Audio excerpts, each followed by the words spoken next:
book feature. Today's book is called Different, a story about loving your neighbor.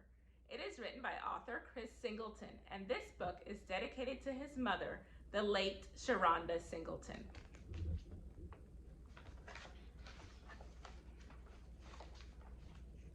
Tomorrow will be the most important day since Dad got his new job in the United States. Abina had thought about it on the plane all the way from Nigeria. He'd thought about it while people in uniform stamped his parents' paperwork. He'd thought about it during the long, hot car ride to Charleston. Now they were finally here, and so was tomorrow, the first day of school. He carefully smoothed the front of his dashiki. Abina loved his traditional clothes. They took him back home, back to Nigeria. The reds were like the setting sun, crimson behind the mountains. The golds glimmered like the dancing grasses of the savannah. The blues shone like the endless depths of the warm living ocean. Tomorrow, he thought, tomorrow he would show all of his new classmates what it was like to be Nigerian. The next morning, Obinna gulped down his breakfast and rushed out the door, his sneakers pounding the sidewalk. Pound, pound, pound. He ran past the neighbors around the corner store toward the school gate and straight into Mrs. Sharonda. "Careful, Sugarfoot," cried Mrs. Sharonda, but then she smiled. "You're a strong runner, as long as you look where you're going," she said with a wink. "New student, I believe you're in my class over here." The class was noisy, like classrooms usually are at the beginning of a school day. But when Abina walked in, there was a sudden uncomfortable silence. 20 students were already in the room, and 20 pairs of eyes looking in Abina's clothing. His hair, his difference.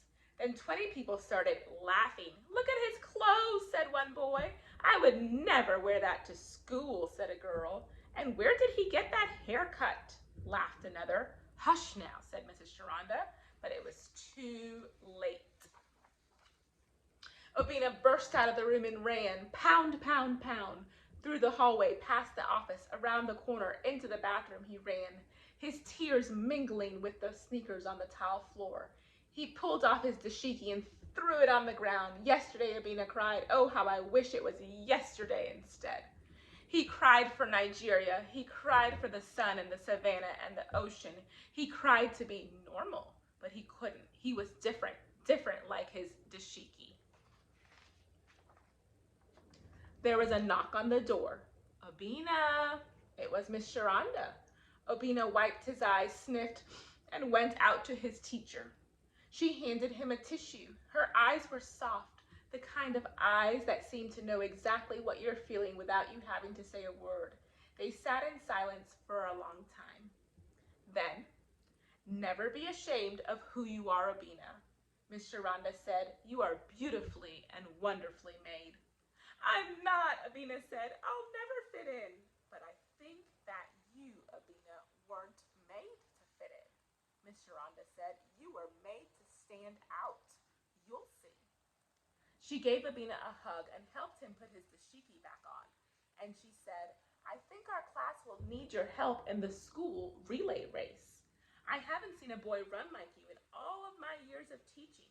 How about we join the class on the field?" All the classmates from the school were lined up along the field outside. Abina's class hooped and hollered with excitement, but Abina snuck to the back of the line, his hands deep in his pockets as if he could pull himself in and hide. Yesterday, he thought to himself.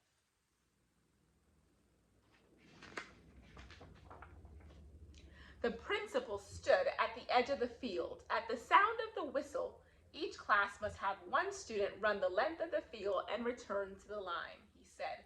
He or she must tag the next student, and they must run the field as well. The first class to have all students finish will be the winner. Ready? 3, 2, 1. There was a sharp blast of a whistle, and a student from each class sprinted across the field. Abina couldn't help cheering with the rest of his class. The first student finished, and with Abina in line, there were 20 students left, then 15, then 10, then 5. Abina's class was tied for the first with the other class. 3 students left, still tied, 2 students left. The other class was pulling ahead, 1 student left, and then Abina realized it was his turn. He slammed his sneakers into the grass. Pound, pound, pound. He pumped his arms. He rocketed across the field. Go Abina, cheered Mrs. Sharonda. Go Abina, screamed his class. In the excitement of the race, it seemed everything else was forgotten. His difference, his hair, his dashiki blowing furiously in the wind. He made it all the way to the end of the field and turned around for the final length. The other class's last runner was a little way ahead of him. Abina put on a burst of speed and raced across the field. Pound, pound, pound. He ran past the half marker, past the quarter marker, past the end, and straight into the arms of his cheering classmates. I wonder how he feels now. Mrs. Sharonda's class wins, says the principal. Mrs. Sharonda's class screamed and cheered and lifted Abina into their arms, dashiki and all. They marched back to class, this time with Abina at the front of the line. And as the excitement died down, some of Abina's classmates seemed to remember that Abina was different. They saw his hair, they took in his dashiki, but this time... I'm sorry, Abina, said one boy. Me too, said a girl. I think what you're wearing is pretty neat, said Abina. Is that from where you're from? Abina grinned. He told them about the crimson sun. He described the golden savanna and the blue oceans. The class was amazed. Mrs. Sharonda, they said, can we learn more about Nigeria? Abina smiled to himself. Today, he thought, today is the best day ever.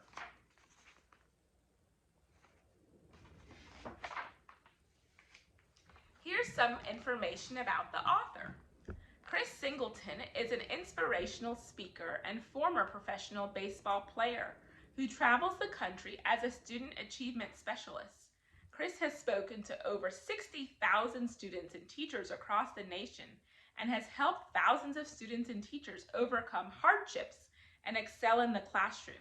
Chris's speech on overcoming hate with love has been seen or shared millions of times and has gotten him featured on Lifetime, ESPN, E60, USA Today, CNN, and Fox News. Chris is a proud father of his son CJ and a proud husband to his high school sweetheart Mariana.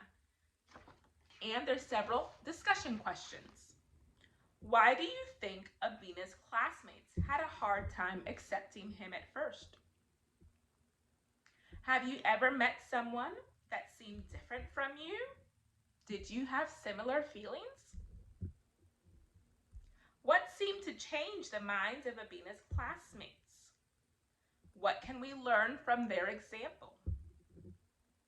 You may pause the video and practice talking with your class or speech language therapy session. Imagine that you moved to a new city where people act and speak and dress differently than you. How would you feel? How does that help you imagine how other people in that situation might feel? Talk about it. Can people choose where they're from or what they look like? What does that mean for how we should treat them? Mrs. Sharonda told Abina that he was made to stand out. In fact, all of us are made to stand out in one way or another. What special differences do you have that make you stand out? And number 7, discussion question. What would the world be like if we were all the same? How is it helpful that we have unique differences? I love this story. It says, never be ashamed of who you are. You are beautifully and wonderfully made.